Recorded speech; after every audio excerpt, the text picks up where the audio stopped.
Hey there, Mama, and welcome back to the Moms Overcoming Overwhelm podcast, episode 64. I'm Emily McDermott, and I am here beside you on this journey as we work together to declutter your home, head, and heart. I have been doing some in-person and virtual decluttering coaching, and it has been amazing to see the results. And I wanted to share today some feedback from Becky, who is in the Facebook group, and I was helping her with a 1-hour virtual session where we were looking at her 3-year-old daughter's room. And after our chat, I gave her some homework and she was able to implement it. And when I followed up with her, this is what she had to say. The clothes in the closet are now lower, so she can grab them and hang them up herself, which she loves. Her stuffed animals are down to half. Still more to go, but she cleared them down to half, so I'm leaving it for now. The train she got out to play with today, she put it back after bath. She pulls out a box, plays with things, and puts them back before grabbing another. She'll pull out a book to look at it and put it back to get another one. She's been cleaning up and keeping up with it and has been playing in her room most of the time, so now toys aren't in the living room. Well, if you are interested in spending 1 hour to have this kind of impact in your home, I would invite you to head over to simplebyemmy.com/coaching to see how I could help you. Now, today we are going to be talking about 4 tips for you, my overwhelmed mama friend, to jumpstart your decluttering efforts. And I love giving different perspectives of other people in the decluttering and simplicity space that have different ideas than I do, so you can learn something new. And today's guest is someone very special, my friend Amy Slenker-Smith from Simply Enough. She is a living Simply coach and writer who lives, like me, near Washington, D.C., with her husband, Steve, her son, Zack, and Zeke, the cat. She helps empty nesters and working moms go from overwhelmed, unmotivated, and disorganized to the freeing feeling of a weight lifted in a clutter-free and organized home. And I know you're really going to love this conversation with Amy Slenker-Smith. She is my friend. She's my mentor. She's actually the reason I got into this whole decluttering and simplicity space in the first place. So what do you say?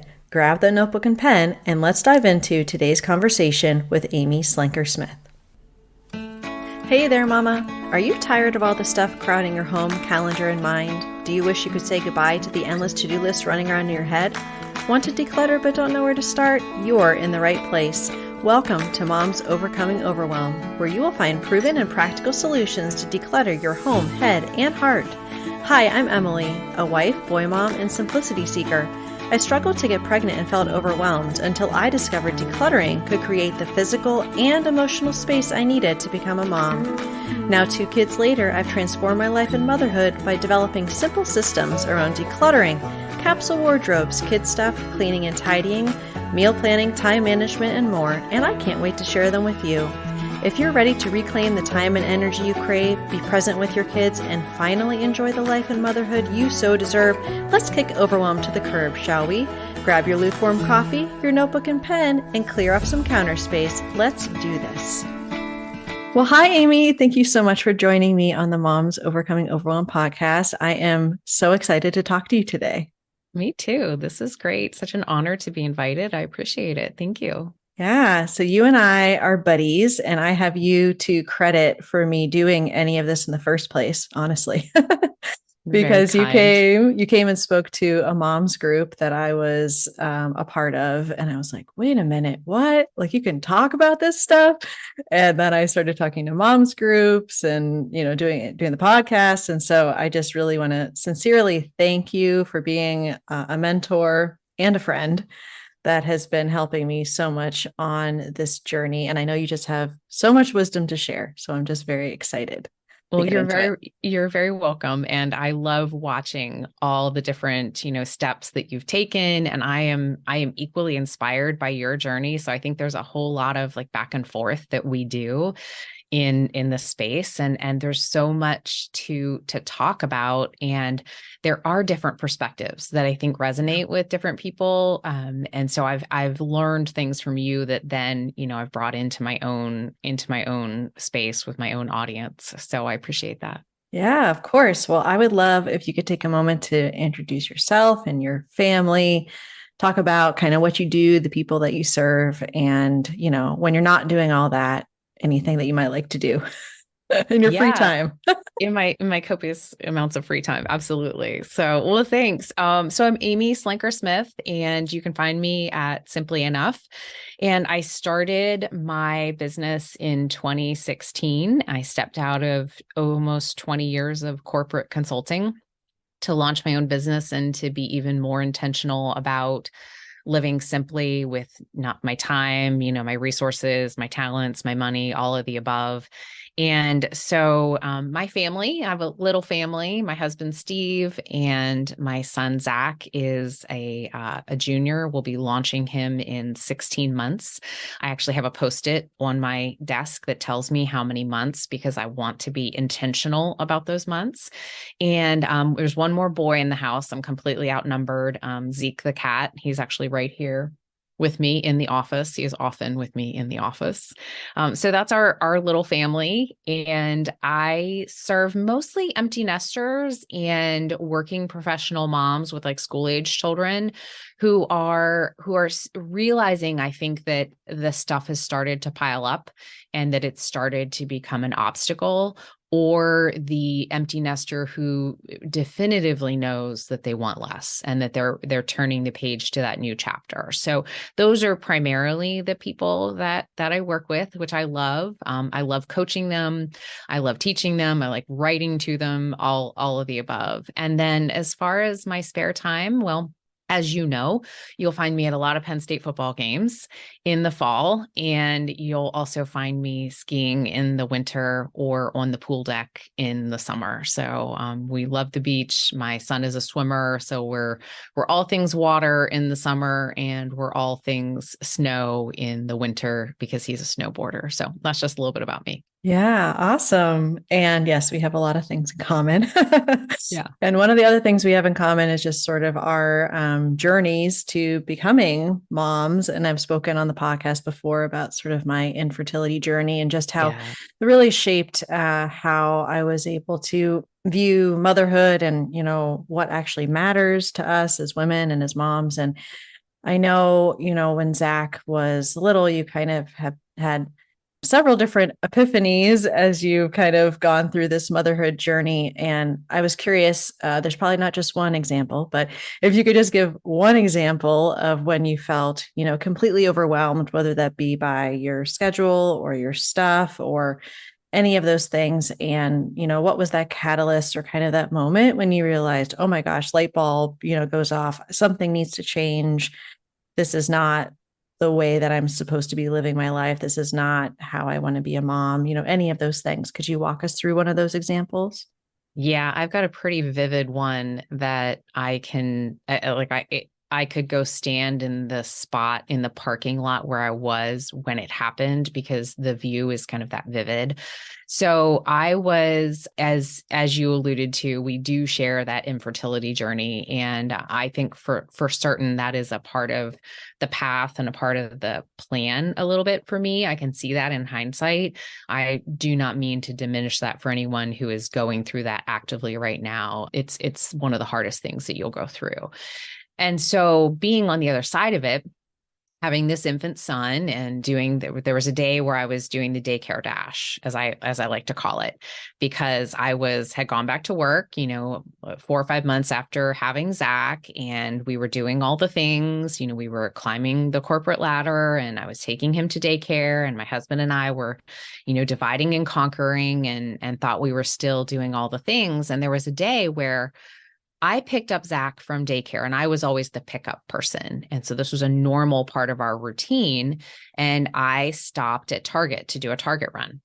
And I can picture where I was in Northern Virginia at the Reston Target in the parking lot. And it's raining. And he's still in the infant car seat. And so, you get the car seat out and you hook it into the cart and you do the things. But like the weather was terrible. And I sort of had this moment as I'm getting out to get him out of the car seat or get him out of the car and put him into the cart and take him in the rain and go into the store. And I was like, what the heck am I doing? First of all, I was working easily 45 to 50 hours a week, if not more than that. And I was picking him up and having a few hours with him at most in the evenings before it was time to do, dinner and bath and bed. And so most of the time with him in the evenings was really logistics and was really care. It wasn't quality time of enjoying it with him. And I just thought, there is nothing in that store that is more important than taking this baby home and sitting on the floor and letting him like roll around and play and just have the time being present with him. And that was the light bulb that went off. Like, not only is there nothing in that store that will add value to my life, everything in it is going to be work for me this evening, because no matter how few bags I bring home, I have to unpack them. I have to recycle the plastic. I have to do something with all of the things. I have to find a place to store them in the linen closet or in the pantry. And those closets are already too full as it is. So there's not an easy way to do any of that. And that's what got the ball rolling. That's when the train started. And that's when I talk about this with people, I'm like, after that, anything that was nailed down, if it wasn't nailed down, it was fair game and I've told you this before, like the only two things that were safe in my house were Steve and Zach.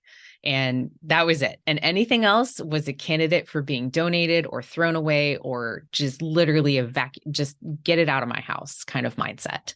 And not much has changed, except the third thing that's safe is now the cat. He's not going anywhere. I was just going to say, I knew the cat had to come into the picture at some point. He does. He's very important in our life. And just as a tiny sidebar, like, we didn't have pets for years because I just felt like I couldn't even take on the responsibility of another thing, another human being. And I only had one child in my home because that's all we were able to have. But the idea of caring for yet another like thing and stuff and human being, a live thing was just not something we could do. But eventually I thought, okay, we've made room for a pet. And I think that's a very undervalued part of the decision when people bring pets into their home. But it was a very intentional thing for us. And it was a freeing feeling when we brought a pet into our home. Like, no, we can totally do this. We have room, we have time, we have money, we can do that. So that's just another piece of it. Yeah, I think that it really will resonate with my listeners, just this kind of doing things habitually, that, you're doing so much that is like the logistics, like you said, we're doing the pickup and then we're having to do this and this. And to really have that moment that maybe you were so used to prior to that, like doing the Target run and just kind of going into the store, and maybe not even for things that you needed, but just kind of some of these other random things, and just having that moment like, oh my gosh, like what am I doing right now? Yeah. And that is really so eye-opening. And I love that was such a memory that's kind of seared into you, that you can remember that so clearly. And that coming back to that why, even though it's, 16, 17 years later, that you're like, okay, this is what I know clearly what matters to me. And it is not what is in that store. Like, that store is not the answer. And you and I, we like to pick on Target. We do. We love it. And we don't like it at the same time, because I feel like it really does cater to, I know we've talked about this before, cater to moms, as in like, okay, you're stressed, it's been a long day. Well, go on the Target run and you're going to feel better. And meanwhile, anything you get, like you said, is work, is just extra work. So their advertising and marketing is so good. I have the utmost respect for the people running that organization, because they do a great job. That's why they have a Starbucks there.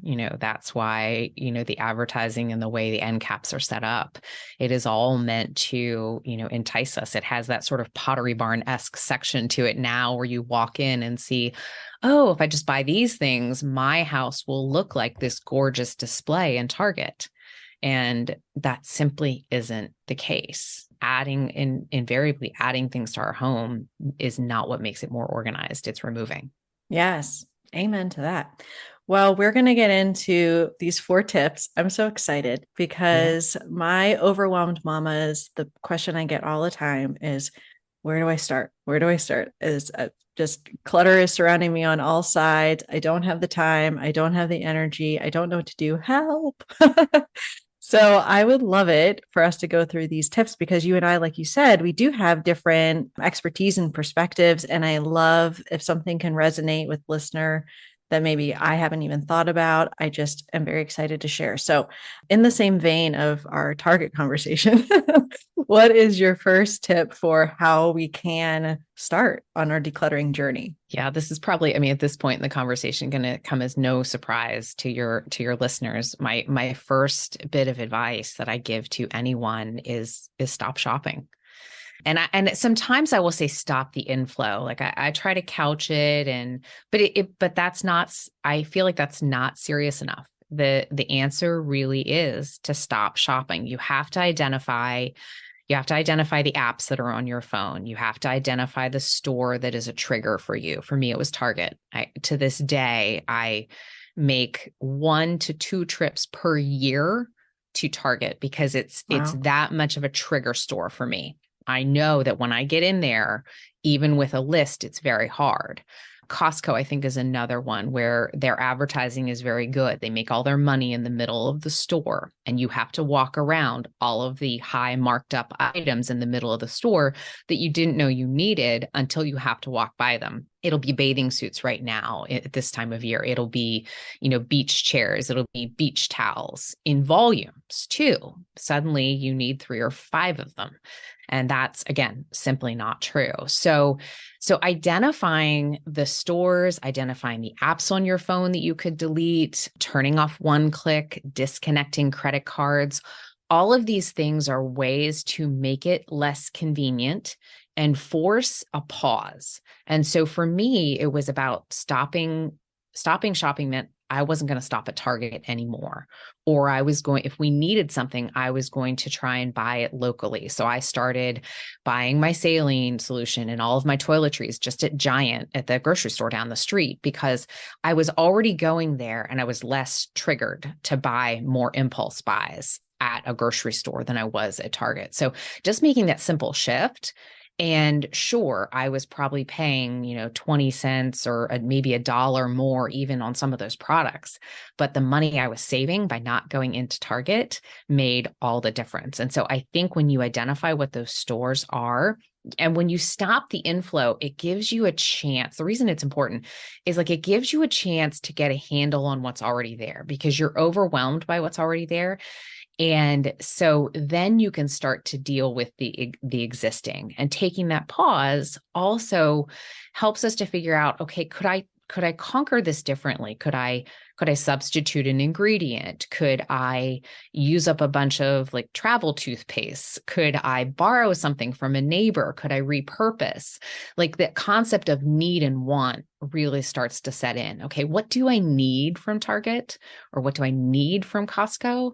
Versus when I get there, what are the things I want? So hopefully that makes sense. Oh, yeah, no, definitely. And you're right. I mean, with the inflow of everything, not only can you not assess what you actually have, but also it's just like you can't breathe, like you can't think because you just have the constant energy and time which is required to process everything that is coming in.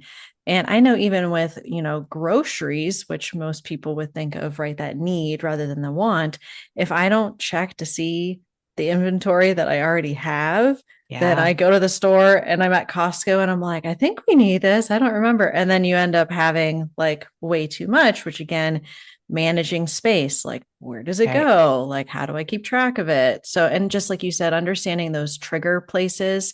And I know you're mentioning, the apps and just like the stores and everything. And then also, email notifications or just kind of Right. not getting those retail emails because you don't think you need something until there's that 30 to 50% off, sale that's Oh, going on. And yeah. suddenly like, oh my gosh, I can't live without it. Right. Right, right. And I think too, I've had some folks that I've talked to after a talk that I've done who have said, you know what, you're right. There's some influencers on Instagram that I need to stop following because that's where, they find themselves doing that and then thinking that, oh, I do need Yeah. that new bathing suit because it's all the things that influencers are going to be talking about will be timely and it'll feel like that's something that you need as well. So there's lots of ways to crack the code, but a shopping moratorium in whatever way works for you, whether it's, Amazon is the problem, whether Target's the problem, Costco,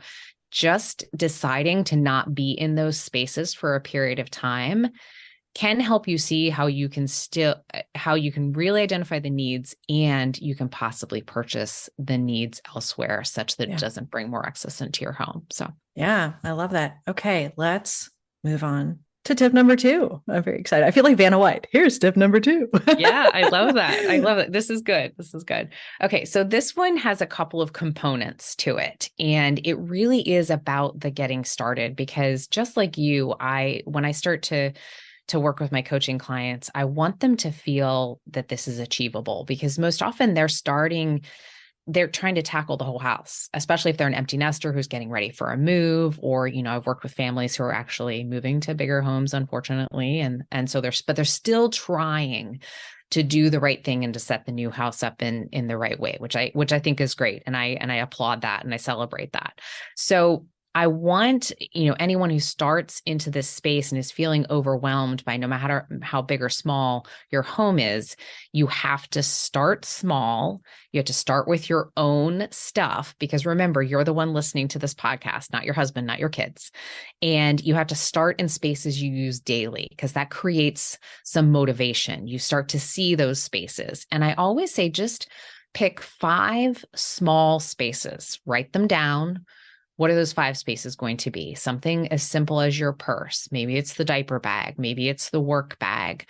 Maybe it is the junk drawer. Maybe it's just the silverware drawer. Maybe it is the medicine cabinet. Maybe it's, maybe you go a little bigger and you're ready for the linen closet. If you're not ready for the linen closet, then one shelf in the linen closet.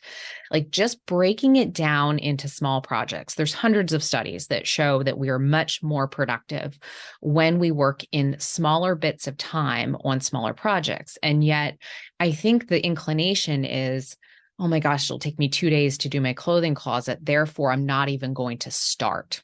Well, you can start with your clothing closet. That's fine. Just start with shirts, and just start with short sleeve shirts, and then do long sleeve shorts, and then shirts, and then do sweaters. And then, so there are ways to break it all down into these small projects. And I've got to go back to the start with your own stuff, because so often, and I'm sure you hear this too, like, what do I do with all my kids' toys? Or the kids are the clutter problem, or my husband's hat collection. And so much more is caught than taught.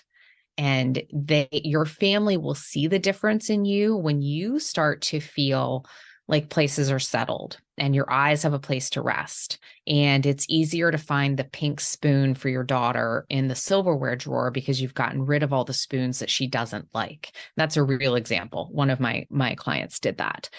And she realized that, when you have 18 spoons and your daughter only likes the pink one, there's really no point to having the other 17. And that's what was affecting their morning routine. Like, they couldn't get out the door because the daughter wouldn't eat the breakfast without the pink spoon. And it's like, just eliminate the excess, just get rid of the obstacles. And so that's what starting with daily spaces helps with too. Getting ready in the morning means that you can be ready. You can be fully present with your kids. You can be, getting their lunches packed and getting them out the door. But they see that difference in you and they want that. So my husband is a great example. To this day, I have less clothing than him. But for years, we did the twice a year clothing closet swap. And we had a bunch of bins in our cedar closet in the basement, and we'd haul them upstairs, unpack them, repack them, declutter a little bit, donate some clothes, take them all back downstairs. But we were still shopping. So no matter how much we donated, the volume never really changed. And so eventually I thought, I'm tired of this. I don't want to do it anymore.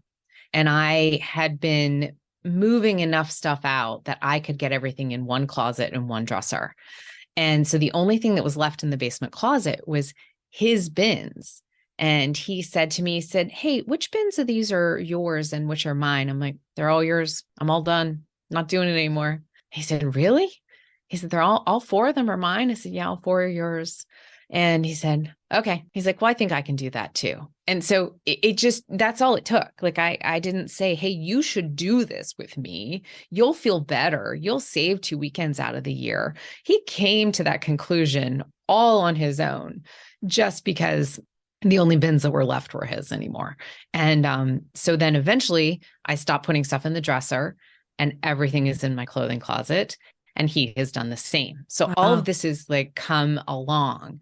And I know you have listeners with young kids. And so my son routinely brings me shirts and says, hey, mom, Nana got this for me and I don't really love it. I don't think I'm going to wear it. And he just puts it in the donation pile, which is, it used to be a box in our spare bedroom, but now it's just sort of a spot. It's like this designated spot on the floor that's known to everyone. It's so routine in our house. It's known that if I find a shirt there on the floor, that it's a donation item, and they know I'll just take care of it. So that's kind of how this start with your own stuff really works. And the starting in spaces you use daily, they will see, even if it's not their stuff, they'll see that it's easier to find a glass or find the pink spoon or whatever it is. They see it, they like it, they feel it, they want more of it. So trust me on that. Yes. Oh, I love that so much. And I love that you're kind of confirming what I like to say is just that all the little pieces, they do add up. And it's hard when you're overwhelmed by something to think that anything is going to make a difference or make a dent. But if you combine the kind of, stopping the influx of stuff, and then you're able to do what you have in those small bits. And that's great. You said the purse, because normally I'm saying the car or the bathroom or linen closet, but I love that idea of the purse or the diaper bag, because again, it's that small space that you're in all the time that really makes that huge difference. So I love that. And kind of in the same vein of making it easy for yourself, how about work for tip number 3? Can you tell us what that might be?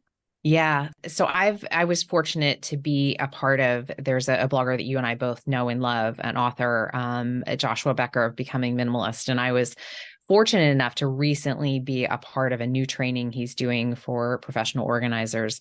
And it was a good reminder for me to go back through his course that he has, and a good reminder of, there's so many things that he's taught me over the years that frankly have become a part of, what I teach.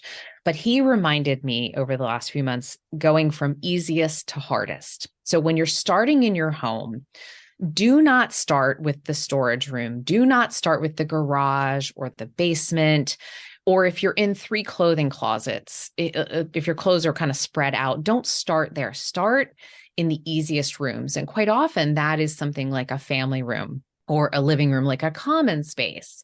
And what I find also helps is to define how you actually want to use those rooms. So if the clutter has piled up such that the room doesn't have definition, in other words, a family room to me is a space where we have family movie night, where we have family game night, where my husband and I, prop our feet up at the end of the night after my son's gone to bed.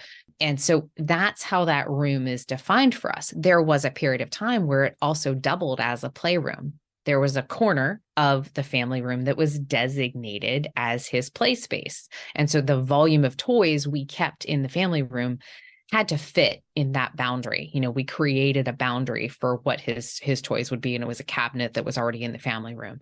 And so just defining those spaces first helps you figure out what stuff's going to live there and what stuff needs to be relocated. But really starting easiest to smallest, you start to gain some momentum because spaces start to clear out. They start to feel lighter. They start to feel easier. Like I feel like a linen closet in a bathroom can be an easier space to start. Even bedrooms, minus perhaps the clothing closet, like getting the flat surfaces helps you sleep better.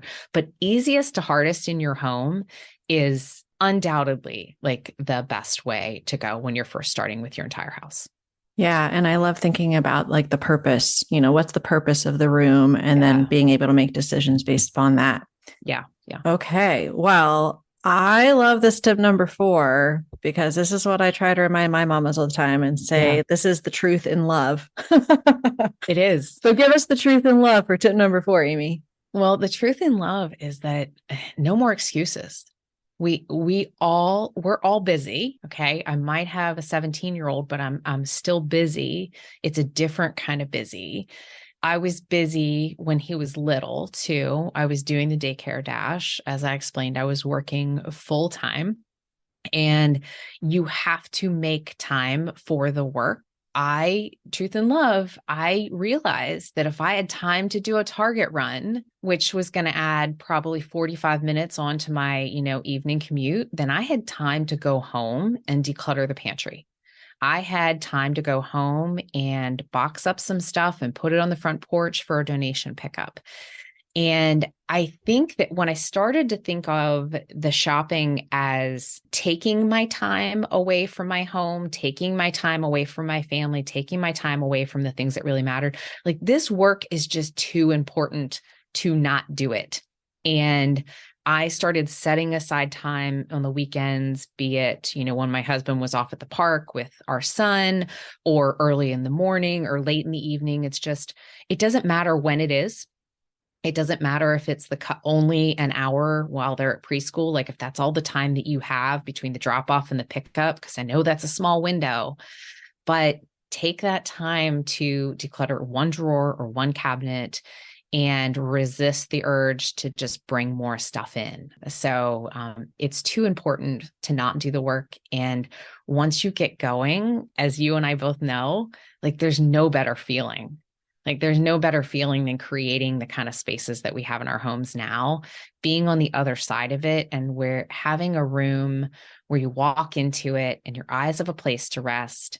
And all you have to do is prop your feet up at the end of the night and, pour yourself a cocktail, which is often what we do, or a cup of tea, and just sit down and have an opportunity to breathe and not feel like we're looking around and scanning the room for all these unfinished projects in our home. My home doesn't feel that way anymore. So I know it's hard to understand that when you're not on the other side of it, but I want that for all your listeners. Like I want them to be there. And if you start in a small, easy space, you start with the family room, and then you start to increase the difficulty, I promise the momentum really starts to build and you just want to do more of it. Like that's our favorite thing to do, right, Emily?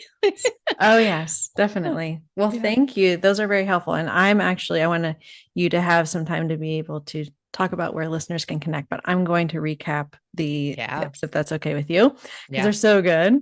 Tip number 1, stop shopping, please. Yes, please. We beg of you. Number 2, start small, start with your own stuff and in places that you use daily, which I love. Tip number 3, go from easiest to hardest, which again, we like starting with the easy for sure. And number 4, make the time to do the work. No more excuses. If you can go to Target, if you can watch the Netflix, if you can do, whatever it is, you have time Instagram. Instagram. Yes. You have time to declutter. So those are awesome. Yay. Thank you so much. And I would love if you could tell us where listeners can connect with you, where they can work with you. Just tell us all the things so that they can find you and learn more from you. Thank you. I appreciate that. So I have a little place on the internet called simplyenough.net. So that's where you can find all the things Amy Slenker-Smith. You can find me on social at Simply Enough Amy. So I'm most active on Facebook and a little bit on Instagram as well. And then finally, I think if, any of your moms are looking for a way to get started and looking for a roadmap, I have a kind of a 5-day decluttering challenge, and I call it an email course. And so you can get that at simplyenough.net/email-course. And it's also on my website under free resources. So there's some other free resources there that they might love too, like meal planning and things like that. So I welcome any of them on my little home on the internet, simplyenough.net. Wonderful. And I'll link to all of those in the show notes. So Thank you. My friend, thank you so much for coming on the show. And yeah, I know that these mamas are really going to be blessed by all of these amazing tips and your story and everything. So thank you again. You're welcome. My pleasure. If you like today's podcast, here's what you can do. Just take 30 seconds to leave me a review. I know you're a busy mama. You're overwhelmed, in fact, but 30 seconds of your day makes such an impact. I'll be blessed by your words. They'll definitely make my day. And who knows, you might be entered for this month's giveaway. In Apple Podcasts, scroll down to write a review. Thanks so much for your time. I'm so grateful for you.